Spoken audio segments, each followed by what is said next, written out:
जय श्री गणेश। नमस्कार। मैं आचार्य संजय द्विवेदी। मेरे समस्त प्रबुद्ध दर्शकों का मेरे चैनल पर हार्दिक स्वागत है। प्रिय दर्शकों, आज मैं कुंभ राशि का अप्रैल 2025 का मासिक राशिफल लेकर आपके सम्मुख उपस्थित हूं।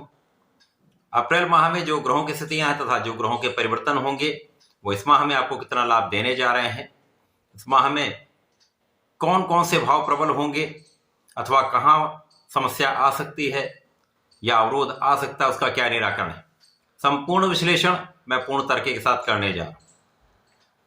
प्रिय दर्शकों, इस राशिफल को आप अपने लग्न तथा राशि दोनों के अनुसार देख सकते हैं। कुंभ राशि के लिए अप्रैल के प्रारंभिक समय में जो ग्रहों की स्थितियां हैं वो इस प्रकार होंगी। आपके द्वितीय भाव में राहु के साथ 4 अन्य ग्रह होंगे, जिसमें लग्नेश शनिदेव भी होंगे। यहाँ पर सूर्य, बुध और शुक्र का गोचर चल रहा है। इस प्रकार से पंचग्रही योग आपके द्वितीय भाव में बना हुआ है। आपके चतुर्थ भाव में गुरुदेव का गोचर चल रहा है, जहां पर प्रारंभिक समय में चंद्रमा भी होंगे, जिसके कारण गज केसरी योग बनेगा। आपके पंचम भाव में मंगल का गोचर चल रहा है। आपके अष्टम भाव में केतु का गोचर चल रहा होगा। इस माह का पहला परिवर्तन मंगल का है, जब मंगल 4 अप्रैल को राशि परिवर्तन करेंगे। पंचम भाव से निकलकर षष्ठम भाव में गोचर करेंगे, जहां पर ये अपनी नीच राशि में पहुंचेंगे। 13 अप्रैल को सूर्यदेव का राशि परिवर्तन होगा। सूर्यदेव राहु के प्रभाव से मुक्त होकर तृतीय भाव में अपनी उच्च राशि में प्रवेश कर जाएंगे, जिससे महाबलवान स्थिति बनेगी। इस माह में 7 अप्रैल को बुध, जो कि वर्तमान समय में वक्री हैं, मार्गी हो जाएंगे। इसी प्रकार से 14 अप्रैल को शुक्राचार्य, जो वक्री अवस्था में चल रहे हैं, मार्गी अवस्था में आ जाए। अब जैसा कि यहाँ पर स्थितियां बन रही हैं, प्रारंभिक समय से ही शनिदेव जो लग्न और व्यय के स्वामी होकर गोचर कर रहे हैं, आपके द्वितीय भाव में, धन के भाव में है, परंतु यहां पर ये राहु के प्रभाव में हो। यद्यपि यहां पर शनिदेव 0 डिग्री पर होंगे, बहुत बड़ा कोई नकारात्मक प्रभाव नहीं प्राप्त होगा, परंतु यहां पर लग्नेश का राहु के प्रभाव में आना एक अनप्रेडिक्टेबल योग बनाता, असाध्य योग बनाता है, जिसके कारण यहां पर आपका तनाव बढ़ सकता है, धन का व्यय बढ़ सकता है, धन के संचय में समस्या आ सकती है, तथा यहां पर कुछ स्वास्थ्य समस्याएं आपके कार्यों में अवरोध कर सकती हैं। और चूंकि यहां पर सूर्यदेव भी हैं, बुध शुक्र भी हैं, जिसके कारण जीवन साथी के साथ कुछ तनाव हो सकता है, कुछ क्लेश की स्थिति बनती है। किसी प्रकार से साझेदारी में कहीं ना कहीं एक विच्छेद की स्थिति आएगी। यहां पर आपको बहुत कोऑर्डिनेट करना चाहिए। यदि साझेदारी में एक अच्छा लाभ चाहते हैं, संयम आपको रखना पड़ेगा, धैर्य आपको रखना पड़ेगा। अब यहां पर भाग्य के स्वामी भी हैं।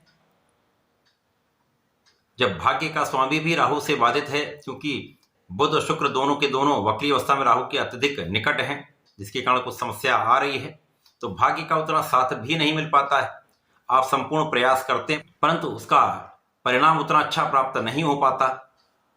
इसी प्रकार से यहाँ पर जो लोग नौकरी कर रहे हैं अथवा नए कार्यक्षेत्र में जाना चाहते हैं, नई नौकरी की प्राप्ति चाहते हैं, वहां पर कहीं ना कहीं अवरोध या समस्या अवश्य आती।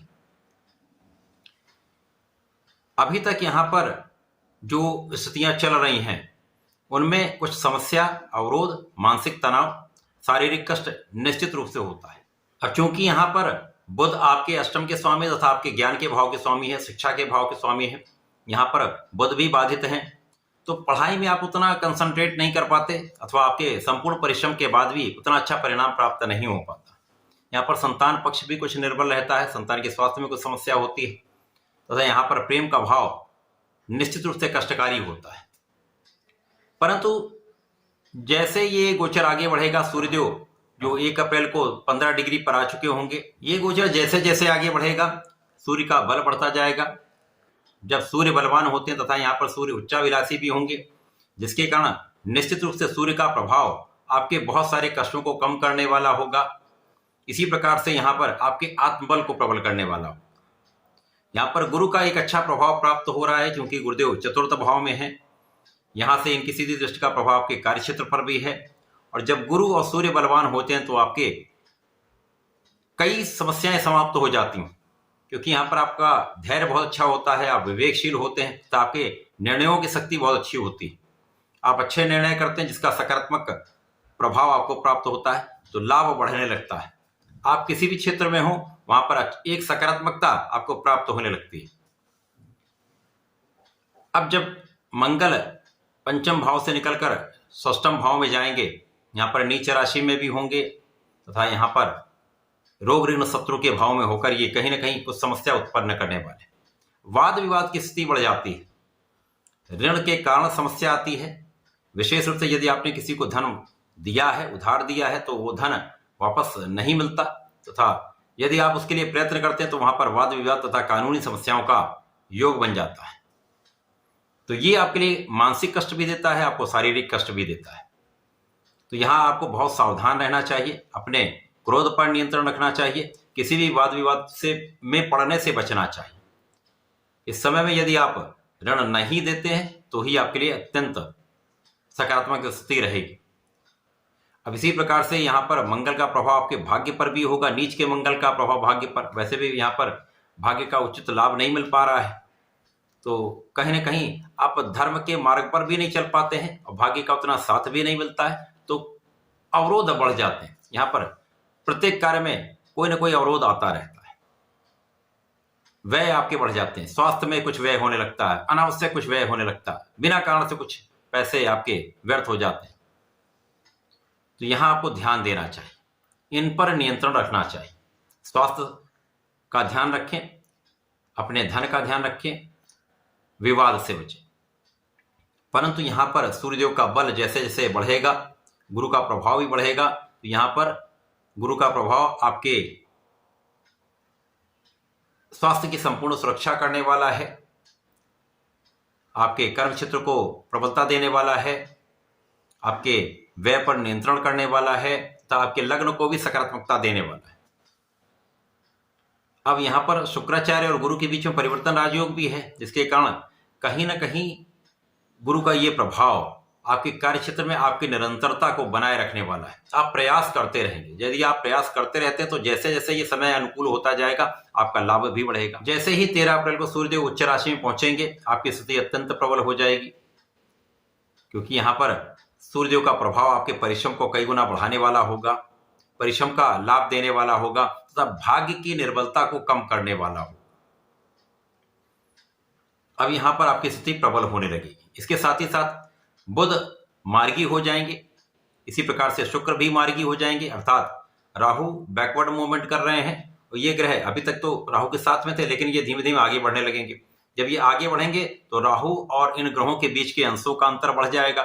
जब ये गैपिंग बढ़ेगी तो राहु का दुष्प्रभाव कम हो जाएगा, जिसके कारण इन दोनों ग्रहों का सकारात्मक परिणाम प्राप्त होने लगेगा, भाग्य का साथ मिलने लगेगा। अब परिश्रम आपका अच्छा है, भाग्य का साथ भी मिलने लगा, तो साथ में यहाँ पर आपका प्रयास आपको लाभ देने लगा, आपकी बुद्धि का बल श्रेष्ठ हो गया, आपके ज्ञान से आपको लाभ मिलने लगा, आपकी कैलकुलेशन बहुत अच्छी रहने लगी, जिससे आप अपने कार्यक्षेत्र में निश्चित रूप से आगे बढ़ने लगते हैं।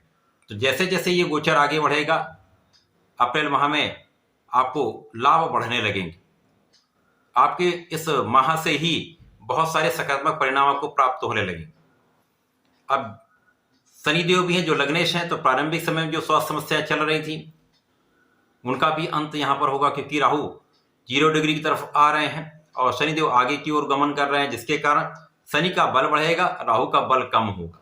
तो धीमे धीमे इस माह के अंत तक राहु 1 डिग्री पर आ जाएंगे, तो शनिदेव का बल बढ़ जाएगा, जिसके कारण स्वास्थ्य समस्याएं कम हो जाएंगी, आपका तनाव कम होने लगेगा, आपका प्रयास आपको लाभ देने लगेगा। इसी प्रकार से आपके निर्णयों में एक सकारात्मकता आ जाएगी, आप डरेंगे नहीं, किसी भी कार्य को करने से आप हिचकेंगे नहीं।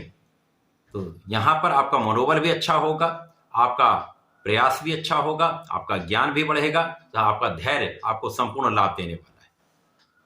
अप्रैल के माह में आपको नियमित रूप से भगवान भोलेनाथ पर जलार्चन करना चाहिए।